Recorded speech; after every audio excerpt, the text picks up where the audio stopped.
کی مغفرت فرما۔ بارے لاہ تجھے اپنی عزت و جلال کا واسطہ اس آزاد داری کے بانیان بالخصوص جو دنیا سے چلے گئے ہیں، چودھری غلام رسول، ان کے بیٹے چودھری دوست محمد، چودھری قمر اور ہمارے عزیز چودھری سجاد سرور، بار الہ تیری بارگاہ میں التجا ہے ان کے درجات بلند ہیں، بلند تر فرما۔ مالک جو اس وقت بانیان اور معاونین ہیں، تمام کے رزق حلال میں وسعت عطا فرما، تمام کی توفیقات خیر میں اضافہ فرما۔ بار الہ امام زمانہ کے ظہور میں تعجیل فرما، حج و زیارات کی توفیق عطا فرما۔ جو مومنین بیمار ہیں، کربلا کے شہداء کا صدقہ ان کو صحت و سلامتی عطا فرما۔ بالخصوص چودھری عابد عباس کی والدہ کو صحت و سلامتی عطا فرما۔ بار الہ جو مومنین بے اولاد ہیں ان کو اولاد صالح عطا فرما۔ ہمارے ملک کی حالت پہ مالک رحم فرما۔ بار الہ تیری بارگاہ میں التجا ہے، تمام حاضرین کی عزاداری کو منظور و مقبول فرما۔ بار الہ دنیا میں جہاں بھی عزاداری ہو رہی ہے، عزاداروں اور عزاداری کی حفاظت فرما۔ بار الہ تجھے اپنی عزت و جلال کا واسطہ ہم سب کا انجام بالخیر فرما۔ ہم سب کو اس دنیا میں اپنے حبیب کی اور ان کے اہل بیت کی صحیح معرفت نصیب فرما۔ ہم سب کا انجام بالخیر فرما، بحق محمد وآلہ الاطہار، اللہم صلی علی محمد وآل محمد۔ دعاؤں کی قبولیت کے لیے صلوات۔ اللہم صلی علی محمد وآل محمد۔ لا حول ولا قوت الا باللہ العلی العظیم۔ حسبنا اللہ ونعم الوکیل، نعم المولا ونعم النصیر۔ لا حول ولا قوت الا باللہ العلی العظیم۔ حسبنا اللہ ونعم الوکیل۔ اعوذ باللہ من الشیطان الرجیم، بسم اللہ الرحمن الرحیم۔ الحمدللہ الذی لم یتخذ ولدا ولم یکن لہ شریک فی الملک ولم یکن لہ ولی من الذل وکبرہ تکبیرا۔ اللہم صلی علی محمد وآل محمد وآلہ الطیبین الطاہرین المعصومین الذین اذھب اللہ عنہم الرجس وطہرہم تطہیرا۔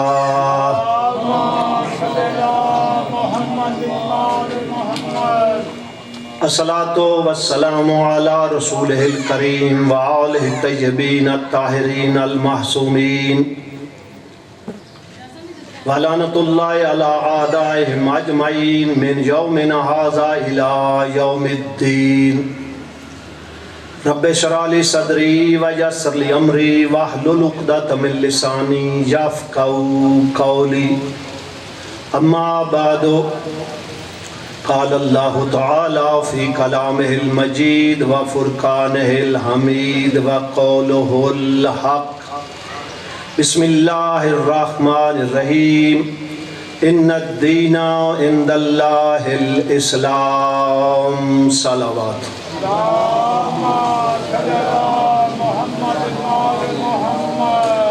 نعرہ تکبیر، نعرہ رسالت، نعرہ حیدری، حسینیت، حسینیت، یزیدیت، یزیدیت، بر محمد و آل محمد صلوات۔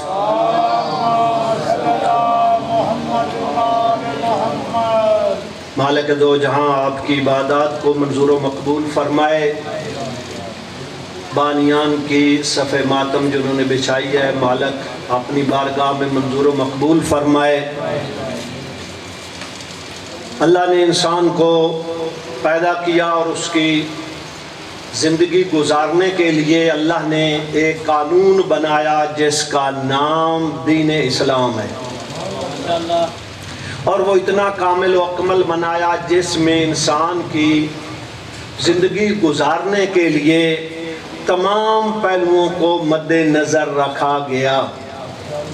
ہم نہ پڑھیں تو وہ ایک علیحدہ بات ہے، ورنہ اللہ نے دین اسلام میں بندے کے جو امور ہیں دنیا میں جو اس نے بجا لانے ہیں ان کے بارے میں دین رسول اعظم لائے، انہوں نے مکمل طور پر بندے کو بتایا تو نے گھر میں کس طرح زندگی بسر کرنی ہے، غیر معاشرے میں کس طرح زندگی بسر کرنی ہے، دوستوں کے ساتھ تیرا رویہ کیا ہونا چاہیے، گھر میں تیرا رویہ کیا ہونا چاہیے، تو نے اپنے خالق مالک کی عبادت کیسے کرنی ہے، تو نے اپنے اس نبی کی جس نے تجھے درس دیا ہے انسانیت کا اس کی اطاعت کیسے کرنی ہے، اور اس کے بعد وہ رسول جو انتظام کر کے گئے ہیں کہ میری زندگی میں تو میرے کہنے کے مطابق جو اللہ کا پیغام تھا میں پہنچاتا تھا، میرے بعد 12 ہیں وہ تم کو بتائیں گے کہ تم نے زندگی کیسے بسر کرنی ہے۔ یہی وجہ ہے کہ وہ اس طرح چھوڑ کر نہیں گئے، اپنی زندگی کے آخری ایام میں حج سے واپس آئے، اور حج سے واپس آنے کے بعد ایک میدان میں جو آپ سنتے رہتے ہیں وہاں پہ باقاعدہ تمام اصحاب کو اکٹھا کیا گیا، جو آگے تھے ان کو واپس بلایا، جو پیچھے تھے ان کو ساتھ ملایا، پلانوں کا منبر بنا کر منبر پہ رسول اعظم نے صرف اعلان نہیں کیا کہ میرے بعد میرا وارث کون ہے، دین تمہیں کون بتائے گا، بلکہ منبر پہ خود آ کر علی علیہ السلام کو سامنے دکھا کر بازو بلند کر کے فرمایا من کنت مولا ہو فہذا علی مولا۔ لہذا وہ دین کامل و اکمل جو ہمیں اللہ نے عطا فرمایا، صلوات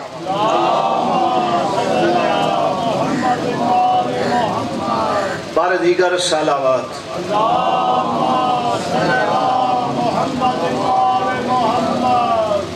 یقیناً حضرات مسجد کے اندر ماحول بھی ٹھنڈا تھا تو یہ توجہ بھی ایک طرف تھی، اب وہ ساری چیزیں یہاں پہ نہیں ہیں، آپ نے توجہ کرنی ہے۔ اور ایک بات میں آپ کو بتا دوں، اگر سننے والے مجمع توجہ نہ کرے، جبریل بھی پڑھنے والا ہو نا، یہ بہرحال ظاہر ہے کہ ماحول جس طرح ہے الحمدللہ آپ لوگ متوجہ ہیں، اور میں کچھ چیزیں جو شروع کر چکا ہوں اب میں ماحول کو دیکھ کر اس کو بدلنا بھی نہیں چاہتا، میں نے وہی بیان کرنی ہے، ماحول جیسا بھی ہو۔ انشاءاللہ کل سے وقت کے ساتھ سلسلہ شروع ہو جائے گا، آپ ایک مرتبہ صلوات پڑھیں جی۔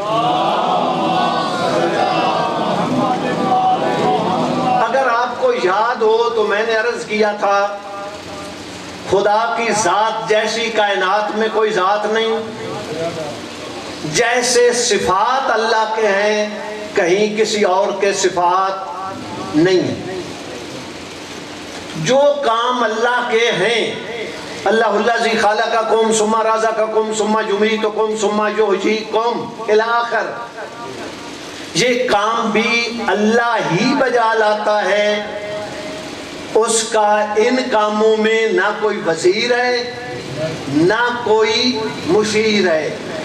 عبادت اللہ کی ہے، کسی اور کی نہیں ہے. البتہ عبادت کا مفہوم جو ہے منحصر نہیں ہے نماز اور روزے میں. عبادت مختصر اگر بیان کروں تو اس کا مفہوم یہ بنتا ہے اللہ کی مرضی کے مطابق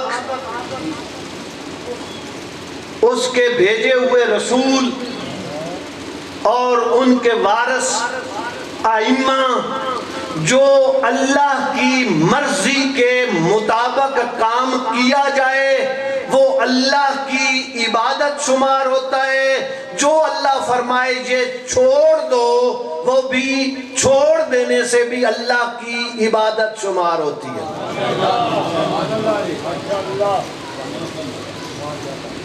میں نے عرض کیا کہ جو بندہ اللہ کی ذات جیسی کسی ذات کو مانے وہ شرک کر رہا ہے. جو اللہ کے صفات ہیں کسی غیر میں مانے تو وہ بھی شرک کر رہا ہے. جو اللہ کے افعال ہیں کام اللہ کے ہیں بندہ کہے نہیں کوئی اور کرتا ہے تو یہ بھی شرک ہے. اور اسی طرح کوئی بندہ عبادت غیر اللہ کی کرے تو وہ بھی شرک ہے. انسان کو اس طرف متوجہ رہنا چاہیے. ان الشرک لظلم عظیم، شرک ظلم عظیم ہے. اور اللہ نے قرآن میں واضح کر دیا ان اللہ لا یغفر ان یشرک بہ ویغفر ما دون ذالک. جو بندہ اللہ کے ساتھ کسی کو شریک قرار دے یہ ایسا گناہ ہے اللہ اسے معاف نہیں کرتا. یہ تھا کل خلاصہ. آج میں نے آپ کے سامنے ایک صفت کے بارے میں بتانا ہے. وہ یہ ہے کہ جہاں اللہ کے صفات ثبوتیہ ہیں، اللہ خالق ہے، اللہ رازق ہے، اس سے ہٹ کر اللہ قادر ہے، اللہ جو ہے وہ مارنے والا ہے، اللہ زندہ کرنے والا ہے. اسی طرح کچھ صفات اللہ کی ان کو جو اللہ کے سزاوار صفات ہیں صفات ثبوتیہ کہتے ہیں، اور جو اللہ کے سزاوار نہیں اسے صفات سلبیہ کہتے ہیں. لہذا اس سلبیہ میں سے اللہ محتاج نہیں ہے، اللہ محتاج نہیں ہے. ساری کائنات جو بھی ہے وہ اللہ کی محتاج ہے، اللہ مستغنی ہے. یہ صفات سلبیہ میں سے ہے. اور اسی طرح اللہ جو ہے مرکب نہیں ہے کہ کچھ چیزوں سے مل کر نہیں بنا. اللہ جسم نہیں رکھتا چونکہ جسم کچھ چیزوں سے مل کر بنتا ہے، اور جسم جن اجزاء سے مل کر بنتا ہے نا وہ جسم ان اجزاء کا محتاج ہوتا ہے. اللہ جسم نہیں رکھتا، وہ کسی کا محتاج نہیں ہے. اسی طرح ایک چیز جو اللہ کے بارے میں صفات سلبیہ میں سے ہے وہ یہ ہے کہ اللہ محل حوادث نہیں ہے. صلوات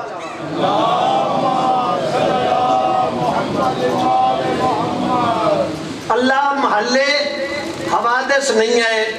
یہ سید الشہداء کی مجلس ہے جس کے ذریعے ہم کو موقع ملتا ہے یہ چیزیں پہنچانے کا. کیا مطلب ہے کہ اللہ محل حوادث نہیں ہے؟ یعنی اللہ کی حالتیں نہیں بدلتی، یعنی کوئی حادثہ بھی چھوٹا یا بڑا اللہ کی ذات پہ مؤثر نہیں ہوتا. وہ محل حوادث نہیں ہے، یعنی ایسا نہیں ہے کہ وہ پہلے بچہ ہو بعد میں جوان ہو بعد میں بوڑھا ہو، ایسا نہیں ہے. اس کی ذات پہ کوئی بھی بڑے سے بڑا حادثہ ہو، چھوٹے سے چھوٹا ہو، اس پہ اثر انداز نہیں ہوتا۔ اور اسی طرح ایک بات جو آپ کی خدمت میں عرض کرنی ہے، اسی کے ساتھ مربوط ہے، وہ یہ ہے کہ اللہ جو کام کرتا ہے اس میں اللہ کی کوئی غرض ہوتی ہے یا نہیں؟ صلوات پڑھ لیجیے۔ مجھے پورا احساس ہے کہ آج ماحول کی تبدیلی کے ساتھ جو بات کر رہا ہوں وہ بھی تھوڑی مشکل ہے، مگر میں نے آپ کی خدمت میں عرض کرنی ہے، انشاءاللہ آپ تعاون کریں گے۔ بار دیگر صلوات۔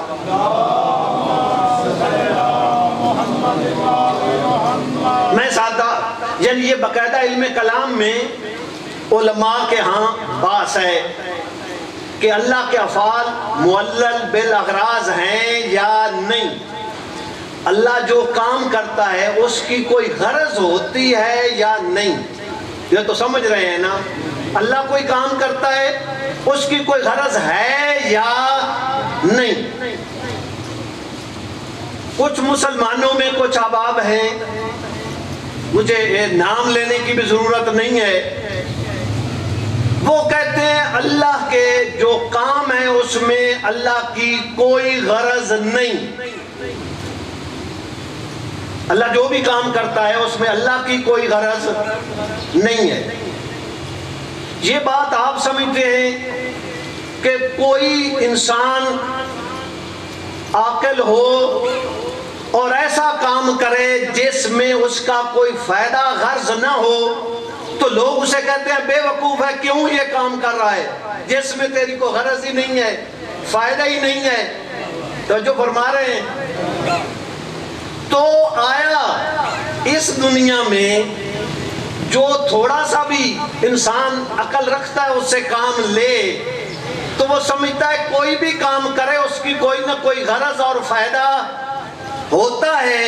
تو جو خالق کے عقل ہے وہ کس طرح ہو سکتا ہے وہ کوئی کام کرے اور اس کی کوئی غرض نہ ہو؟ اچھا میں آپ کو بتا دوں، جنہوں نے کہا ہے کہ اللہ کے جو افعال ہیں کام اس کی غرض کوئی نہیں، انہوں نے جو دلیل دی ہے اس کی طرف توجہ کریں۔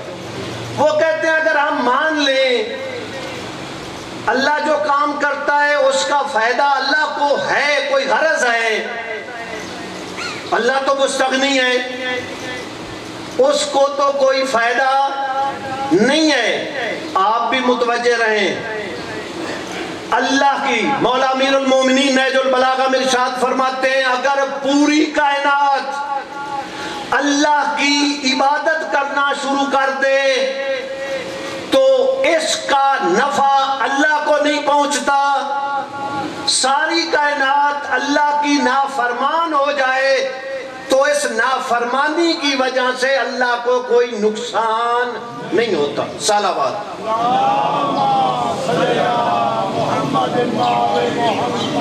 اور دیگر صلوات۔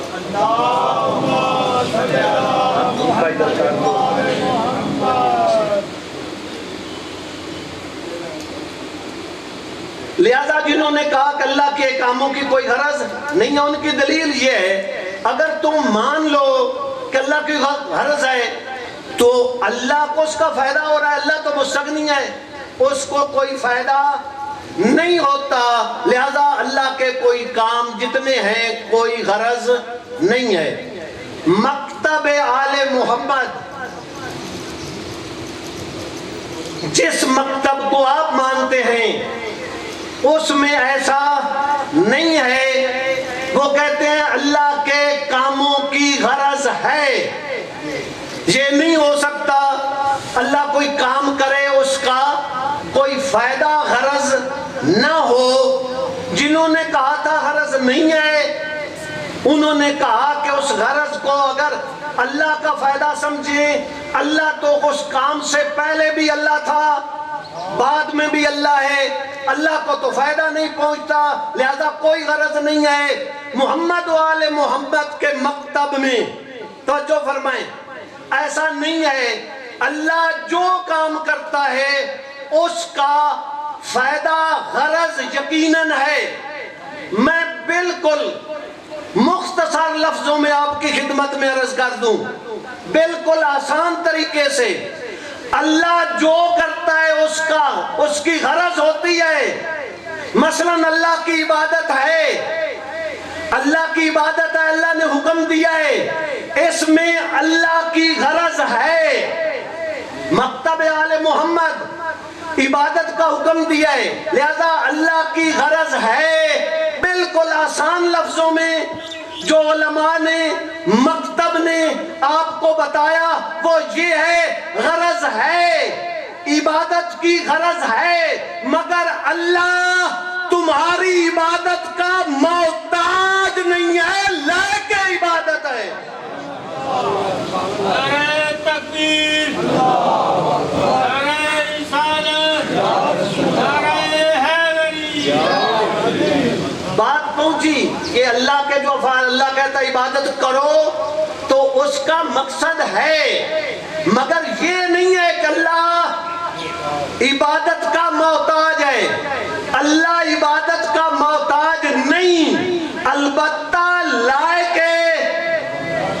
اور یہ بھی میں اپنی طرف سے نہیں کہہ رہا، میرے اور آپ کے مولا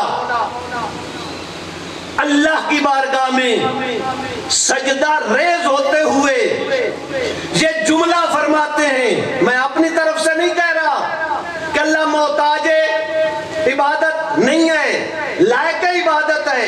میرے اور آپ کے مولا ابو طالب کے بیٹے حضرت علی علیہ السلام اللہ کی بارگاہ میں سجدہ کرتے ہوئے اللہ کی بارگاہ میں التجا کرتے ہیں، یا الہی ما عبدتک تامان لجنتک ولا خوفا لنارک بل وجدتک اہلا للعبادہ فعبدتک۔ بارلا ابو طالب کا بیٹا تیری عبادت تیرے جنت کے شوق میں نہیں کرتا، تیری جہنم کے خوف میں نہیں کرتا، کرتا اس لیے ہے کہ تو عبادت کے لائق ہے۔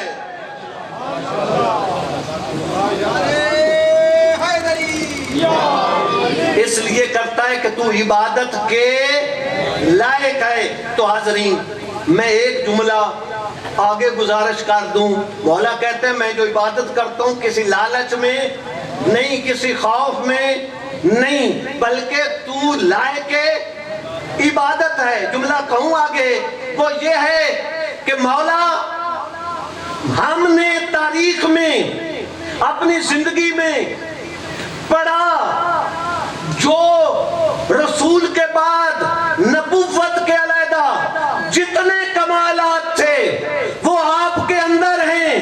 ہم نے بھی آپ کو جو امام مانا ہے، ہم نے آپ کو اس لیے نہیں مانا کہ آپ امامت کے محتاج ہیں، مانا اس لیے کمال اتنے دیکھے کہ تو لائق امامت ہے، تو لائق امامت ہے۔ ایک مرتبہ صلوات پڑھ لیجیے۔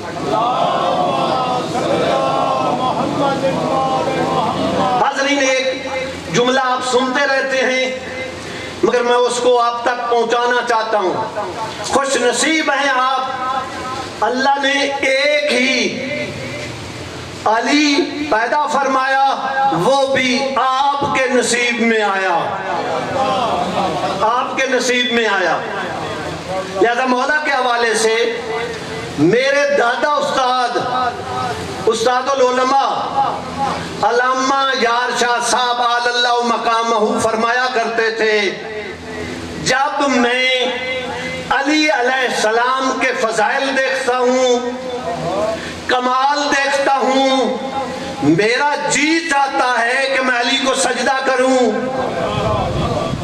جب میں مولا کے کمال دیکھتا ہوں، فضائل دیکھتا ہوں، تو میرا جی چاہتا ہے کہ میں علی علیہ السلام کو اپنے مولا کو سجدہ کروں، مگر جب رات کے وقت میں دیکھتا ہوں کہ مولا کی جبین نیاز اس خالق کی بارگاہ میں جھکتی ہے، اس وقت میں سمجھ جاتا ہوں علی لائق سجدہ نہیں ہے، وہ ذات لائق کہ سجدہ ہے جس کو علی سجدہ کرتا ہے۔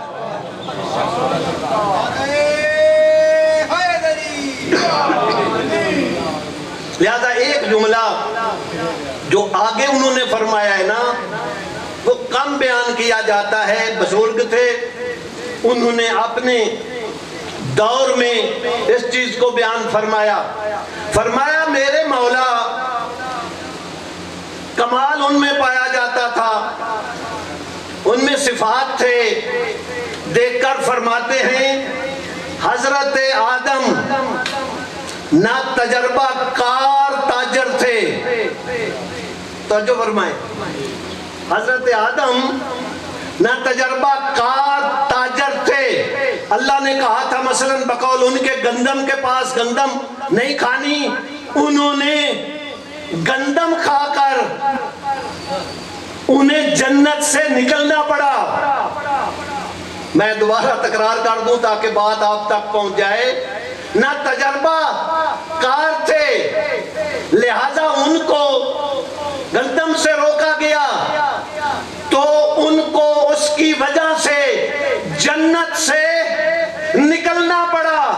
میرے مولا علی وہ تجربہ کار تاجر تھے کہ جن کی کنیز فضا نے جو کی روٹیاں دے کر جنت خرید لی۔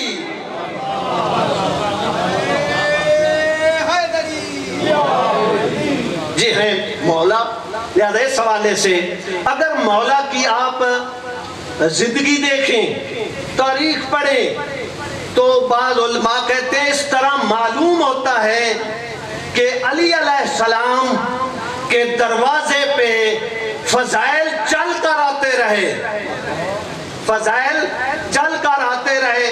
مثلا قرآن کی آیت کا کسی کے بارے میں نازل ہونا بہت بڑی فضیلت ہے،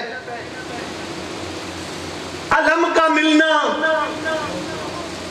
لشکر اسلام کا علم کا ملنا کوئی معمولی فضیلت نہیں ہے، بہت بڑی فضیلت ہے۔ الگ بات ہے آج لوگ علم کی مخالفت کرتے ہیں اور وہ کرتے ہیں کہ جن کو مانتے ہیں وہ خیبر کی رات جاگتے رہے کہ ہمیں مل جائے،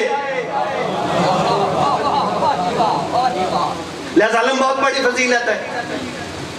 اسی طرح کعبے میں ولادت فضیلت ہے، ولایت کا مل جانا فضیلت ہے۔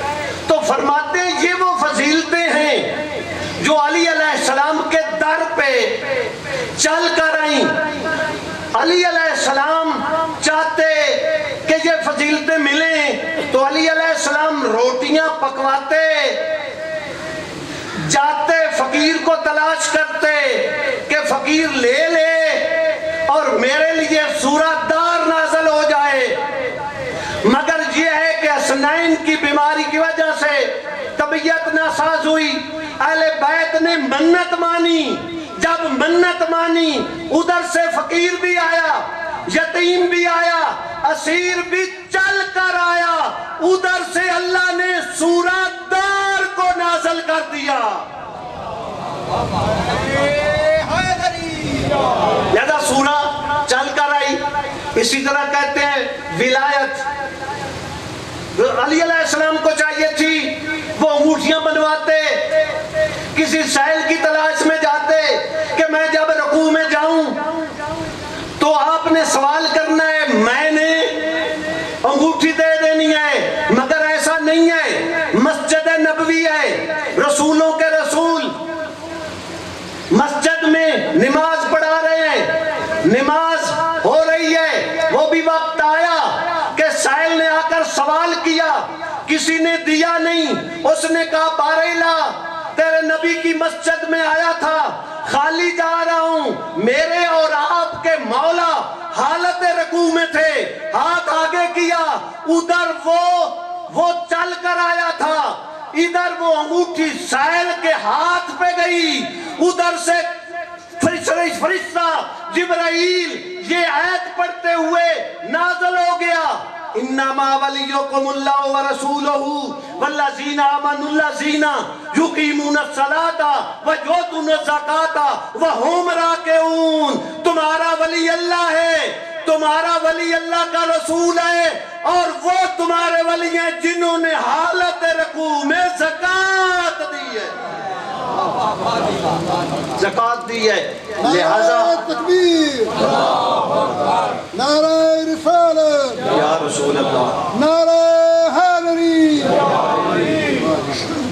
زکوٰۃ دے دی. اور ایک بات فکر کیا کریں، آپ اس طرف متوجہ ہوں، جب کوئی بندہ نماز پڑھ رہا ہوتا ہے نا تو وہ زکوٰۃ نہیں دے رہا ہوتا. اگر کوئی زکوٰۃ دے رہا ہو تو وہ نماز نہیں پڑھ رہا ہوتا.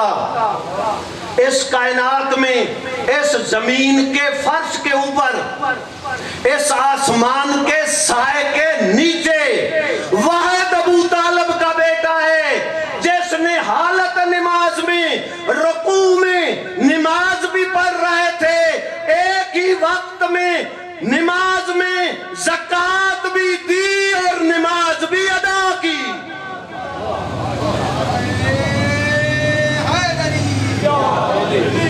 لہذا میرے ممبر نے جو تشبیہ دی ہے اس کو آپ کے سامنے. اب رہ گیا مسئلہ علم. تو علم بھی جب وہ خیبر آپ سنتے رہتے ہیں تو خیبر کے حوالے سے اب بھی مومن کہتے ہیں جی خیبر سنائیں.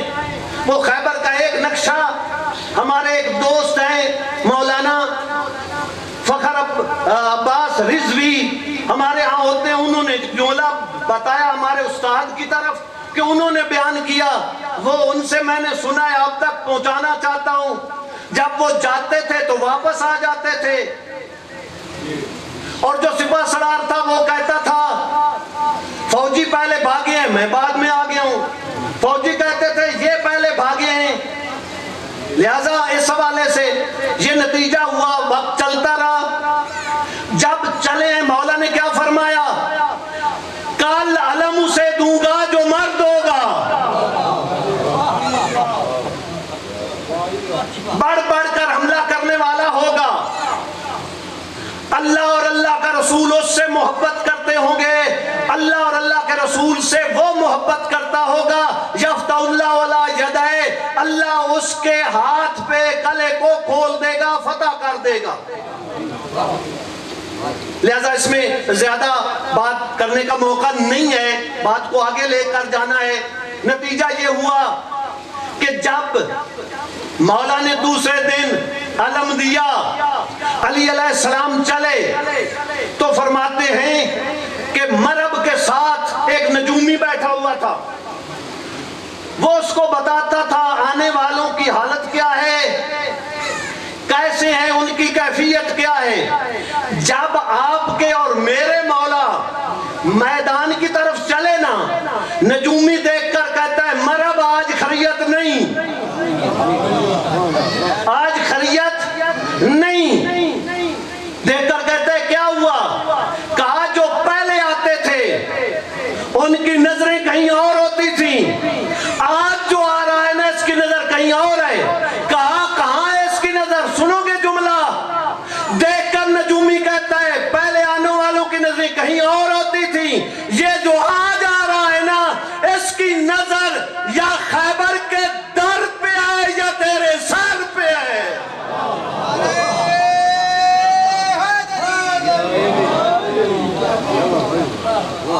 لہذا ہوا کیا؟ علم بھی آ سکتا تھا، چل کر آیا. قرآن کی آیت بھی آ گئی، آیت ولایت بھی آ گئی. کعبہ میں بھی مولا کی ولادت فضیلت ہے، تو کعبہ تو نہیں چل سکتا. تو اہل علماء نے اس حوالے سے بیان کیا، اس کا بھی اللہ نے انتظام کیا. کیا انتظام کیا؟ اگر فاطمہ بنت اسد دروازے سے داخل ہوتی تو علی کو ولادت کعبہ میں چاہیے تھی. اللہ نے دیوار کعبہ میں در بنا کر بتایا کعبہ کو علی کی ولادت چاہیے.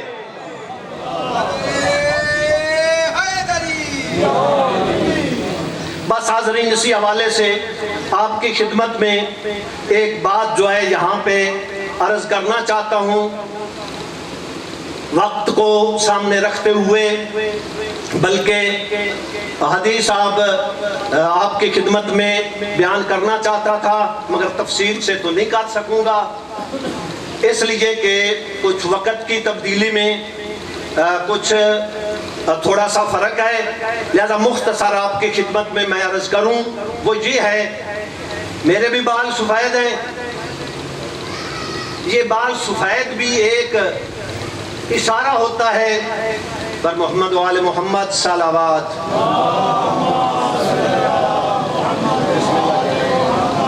مولانا صاحب کی صحت و سلامتی کے لیے صلوات۔ بس حاضرین، معذرت سے جو ہے نا وہ حدیث بہرحال مولانا صاحب بھی بیان کر رہے تھے کہ زمین ہموار ہو تو بیج ڈالنا چاہیے، تو مولانا صاحب نے زمین ہموار کر دی، اب بیج ڈالنا ہی چاہیے، تو یہ سفید بال بھی ایک طرف اشارہ ہوتا ہے کہ وقت قریب ہے، بندے کو تیاری کر لینی چاہیے۔ صادق آل محمد نے فرمایا ہے، میں نے آپ کے سامنے بیان کرنا ہے، ایک مرتبہ مل کر صلوات۔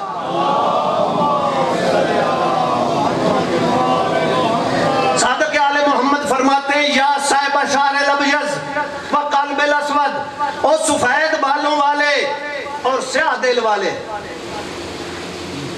سفید بالوں والے اور سیاہ دل والے، امامک النار و خلفک ملک الموت، تیرے آگے جہنم ہے پیچھے ملک الموت ہے، فماذا ترید ان تعمل، بتا کیا کرنا چاہتا ہے۔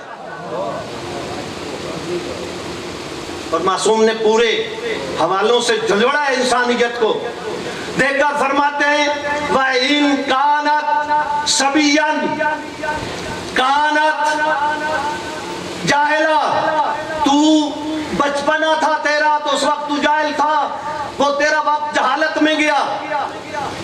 وَإِذَا كَانَتْ شَابًا كُنْتَ فَاسِقًا، جب تو نے جوانی میں قدم رکھا تو جوانی کو نافرمانی الہی میں گزار دیا۔